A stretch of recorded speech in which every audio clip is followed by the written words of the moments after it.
ஒரு ஊரில் கண் பார்வை இல்லாத ஒருவர் பிச்சை எடுத்து பிழைத்து வந்தார்.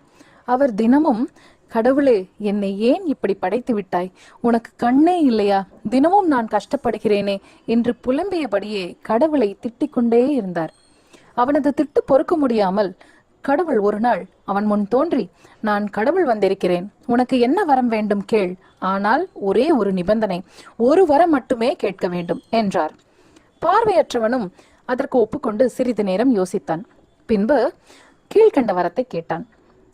நான் ராஜவீதியில் தங்கத்தேர் ஓட்டி விளையாட அவனை பெற்ற தாய் வெள்ளி கிண்ணத்தில் பால் சோறு ஊட்டுவதை என்னுடைய வீட்டின் 7வது மாடியிலிருந்து நான் பார்த்து மகிழ வேண்டும் என்றான். இந்த வரத்தில் பார்வை இல்லாதவன் தனக்கு பார்வை வேண்டும், ராஜயோக வாழ்க்கை வாழ வேண்டும், 100 ஆண்டு வாழ வேண்டும், 7 மாடி வீடு வேண்டும் என்பதையெல்லாம் ஒரே வரத்தில் கேட்டுவிட்டான். அவனுடைய புத்திசாலித்தனமான பதிலை பாராட்டிய கடவுள் அவன் கேட்டவாறே அந்த வரத்தை அவனுக்கு கொடுத்துவிட்டு மறைந்தார். புத்திசாலித்தனம் வாழ்க்கையில் முன்னேற முக்கியம் என்பது உண்மைதானே?